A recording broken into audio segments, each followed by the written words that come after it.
मियां अल्ताफ अहमद जी। Sir mic नहीं चला मेरा। बहुत बहुत शुक्रिया जनाब आपका, मुझे टाइम मिला। आज हिंदुस्तान के आइन को बने हुए 75 साल पूरे हो गए हैं और इस शानदार आइन को, कॉन्स्टिट्यूशन को बनाने के लिए जिन लोगों ने काम किया, ख़ास तौर पे इस सिलसिले में बाबा साहब अम्बेडकर जी ने जो मेन रोल अदा किया और उनकी टीम ने रोल अदा किया, उसके लिए हम उनको आज भी याद करते हैं। और इस मुल्क में सबका ये फ़र्ज़ है कि जिस मेहनत से उन्होंने ये आइन हमको दिया और जिसकी बदौलत ये मुल्क आज तक चल रहा है, मुख्तलिफ़ ज़ातों के, बरादरियों के, मज़हब के लोग इस मुल्क में रहते हैं, लेकिन ये इकट्ठे मिल के जो रह रहे हैं, इसमें इस आइन की बहुत बड़ी देन है। आज इस पे ये दो दिन की जो डिस्कशन हुई, उससे ये लगता है कि कहीं ना कहीं इस आइन को ख़तरा है, दाल में कुछ काला है और हम सबको इस सिलसिले में कंसर्न है। हमारे इन खदशात को दूर होना चाहिए, दूर करना चाहिए। ये दुनिया का बहुत बड़ा कानून बनाया, कॉन्स्टिट्यूशन बनाया, बहुत बड़ा लेंथी कॉन्स्टिट्यूशन है, बहुत बड़ा कॉन्स्टिट्यूशन है और शुक्र है कि ये कॉन्स्टिट्यूशन आज तक चल रहा है, वरना बहुत से मुल्कों में आपने देखा कि वहाँ के आइन नहीं चले। आज सबसे बड़ी बात जो है वो ये है कि इस आइन के तहत हम सब की जो तरक्की होनी थी इस हिंदुस्तान में बिला लिहाज मज़हब व मिल्लत,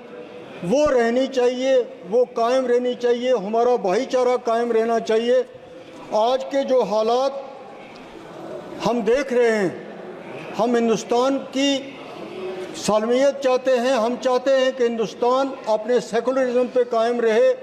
अपनी डेमोक्रेसी पे कायम रहे, लेकिन आज उसके मुख्तलिफ हो रहा है, उस चीज़ पे अमल नहीं हो रहा है। जो कुछ हिंदुस्तान में अक़लीतों के साथ हो रहा है, ख़ास तौर पे मैं उत्तर प्रदेश का जिक्र करूँगा कि जो वाक़यात वहाँ हो रहे हैं वो हम सब के लिए बाइस परेशानी हैं। और ये चीज़ जो है,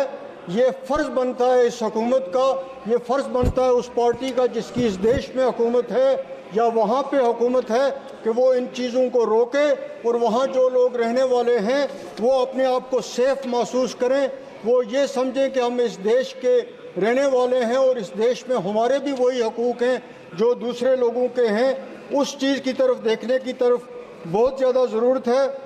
हम सुप्रीम कोर्ट ने जो परसों फैसला दिया, जजमेंट दी, उसका हम खुश आमदेद करते हैं, वेलकम करते हैं कि इस बरवक्त फैसला आने से इस मुल्क में जो एक फ़िज़ा बनी हुई थी, वो एक नफ़रत की हवा चल रही थी, वो ठंडी हुई और उसमें तब्दीली हुई।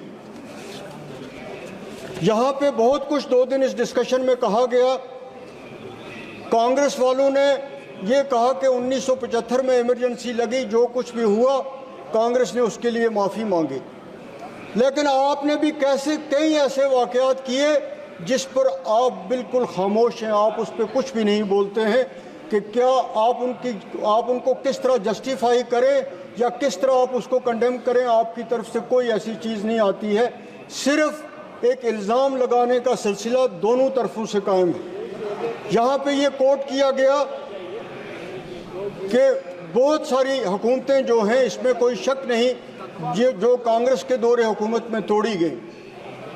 बनी हुई हुकूमतें गिराई गई, हम उससे इनकार नहीं करते, लेकिन आपने जो हमारे साथ किया, इन्होंने तो हुकूमतें तोड़ी, आपने तो हमारी स्टेट को तोड़ा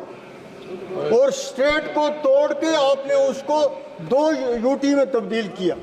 जिसकी कोई जस्टिफिकेशन नहीं थी, जिसका कोई उसकी ज़रूरत नहीं थी। एक फुल फ्लेज स्टेट थी, उसको आपने तोड़ा और फिर आपने कहा कि नहीं जी, हम स्टेट जो है वो सिर्फ इलेक्शन का इंतज़ार कर रहे हैं, इलेक्शन जैसा होगा उसी वक्त वहाँ स्टेट जो है वो दोबारा बहाल होगी, लेकिन उसके बाद उस बारे में भी हमने कुछ भी नहीं सुना। आज इस मुल्क को अगर आगे बढ़ना है, इस मुल्क को अगर चलना है, इस मुल्क को अगर इसका सेकुलरिज्म रखना है,